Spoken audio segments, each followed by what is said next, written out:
Γεια σας παιδιά και καλώς ήρθατε σε ένα βίντεο σαν ένα οπαδούς. Σήμερα λοιπόν θα δούμε Παναθηναϊκός Σαχτάρ στο ΆΚΑ. Τώρα για το σουτ, η κόντρα. Όχι ρε μαλάκα. Παναγιά σου μελά. Πάμε κότσινα. Παναγιά Σαχτάρ. Ω, κότσινα. Sweet Παναγκάια. Καλύτερα από το φεύγει. Δεν ήταν κοντά στη φάση. Στον Σαντάνα στην περιοχή. Μπράβο ρε Ντραγκόφσκι. Αυτή η φάση είναι γκολ για τη Σαχτάρ. Πάρει μπάλα, κάνει το σουτ. Πολύ μέτρα. Έλα. Δεν παίρνει γκολ ο Μανουσιές. Δεν παίρνει γκολ.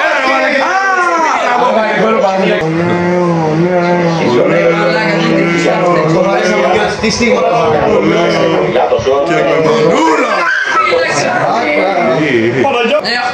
Οπότε με πιάνει αυτό όπως φάση και συνήθως μπαίνει. Το Βοκάρι. Πότα. Παναγιά μου! Και κόρνερ. Με τον Κυριακόπουλο. Έλα! Κορμί του. Πώς τελειώσαμε αυτό? Ποιος? Κάνει το σουτ με τον Θα πάει στο... Δεν κάνει πάση. Στο security θα πάει. Ο Σαντάνα θα μιλά με τον δεύτερο Βοκάρι. Όχι! Fantastic! Ο Τσέριν. Πέτρο Ενρίκε. Έλα ρε μαλάκα. Καμία ανησυχία. Τι έκανε το λίστρι? Σιτέσκι με το καλό του πόδι βρίσκει τον Ζαρουρί. Αυτός θα δοκιμάσει το σουτ. Επέμβαση του Ρίστη. Φάσε guys. Πρώτη στιγμή. Καλά τα έχουμε βέβαια. Θα το φάμε guys. Το φάμε. Ναι. Μπράβο Ντραγκόφσκι. Ένας.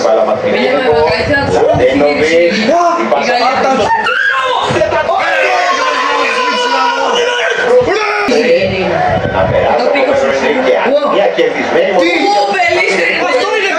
θέλει να ανοίξει για τον Ζαρουρί. Αυτός προσποιεί το σουτ. Και τρόπο να ελευθερώσει.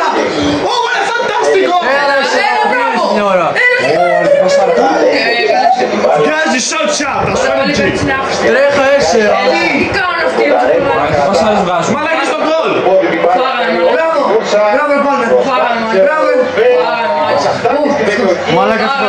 Ο Σουντάκο γυρίζει πίσω το Ο καφέ Μπάρμπερ μαλάκα. και με το Μπες. Το ρίξαμε. Το ρίξαμε. Μαλάκα άμυνα ρε. Ο Πέτρο Ενρίκε.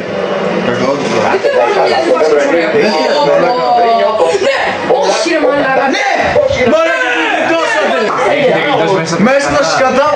Λοιπόν παιδιά, αυτό ήταν το βίντεο για σήμερα. Ελπίζουμε να σας άρεσε.